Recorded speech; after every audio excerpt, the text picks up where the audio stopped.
नमस्कार दोस्तों, स्वागत आपका एक और नई वीडियो में। बात करेंगे हरियाणा कौशल रोजगार निगम के बारे में। एक नई भर्ती का रास्ता खुलने वाला जल्दी ही।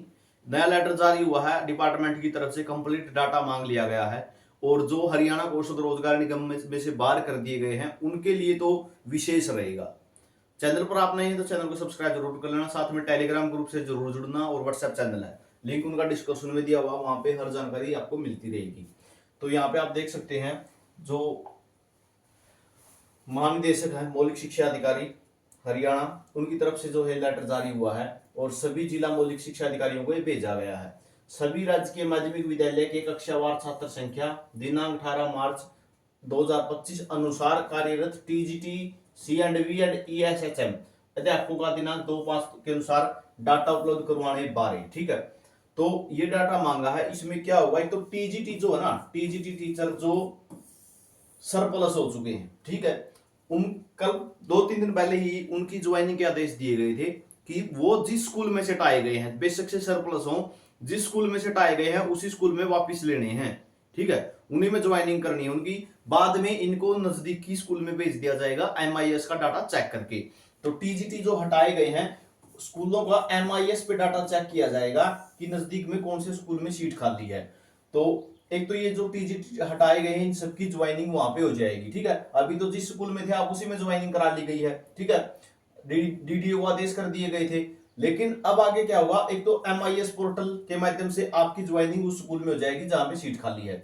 दूसरा क्या होगा, टीजीटी की आप सभी को पता डिमांड गई हुई है 3427 की। ठीक है, 3427 पदों के लिए डिमांड गई हुई है।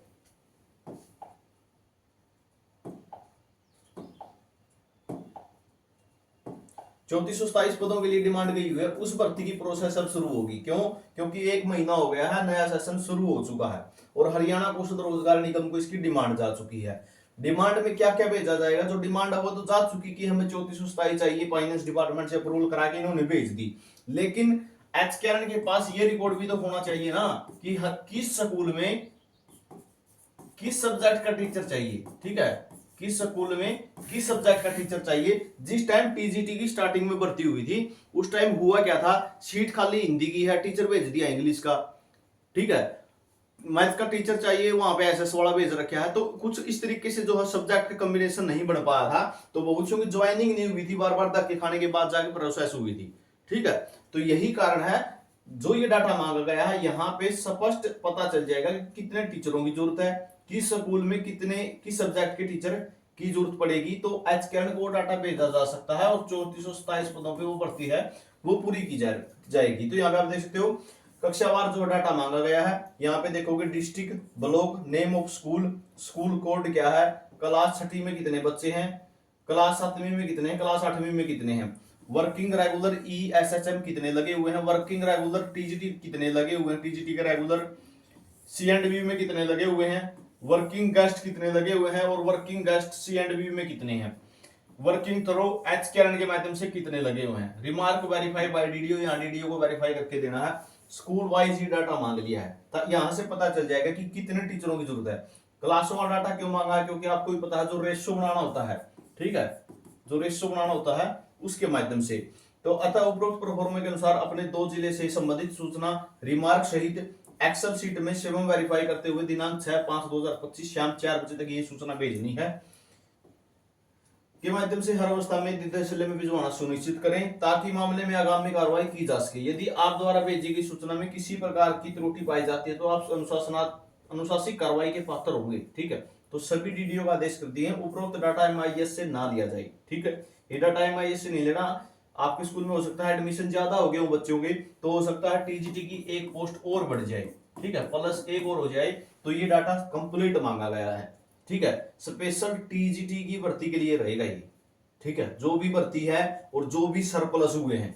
ठीक है, जो भी सरप्लस हुए हैं, एक बात सिंपल सी आप सोच सकते हैं अगर थोड़ा सा भी दिमाग का यूज करो, जो टीचर सरप्लस हो चुके हैं, ठीक है, जो सरप्लस हो चुके हैं, अब एक जिस स्कूल में एक टीचर से काम चल रहा है, इंग्लिश का मान लो सरप्लस हो गया, ठीक है, और वहां पे 2 टीचर हैं, तो सरकार उस दूसरे को बैठे बैठे तनख्वाह थोड़ी देगी, सैलरी तो वैसे नहीं देगी। तो वही काम पूरा करने के लिए इन्होंने क्या है, ये लेटर जारी कर दिया है और इसको दूसरे जो स्कूल में भेज दिया जाएगा। साथ में जो सीटें हैं उनका वैकेंट डाटा इनके पास आ जाएगा कि किस किस स्कूल के अंदर कौन कौन सी सीट किस किस सब्जेक्ट की खाली पड़ी हैं। तो वहां से जो है ये भर्तियों की प्रोसेस पूरी कर लेंगे। 3427 का डाटा तो पहले ही इन्होंने भेज रखा है हरियाणा कौशल रोजगार निगम में।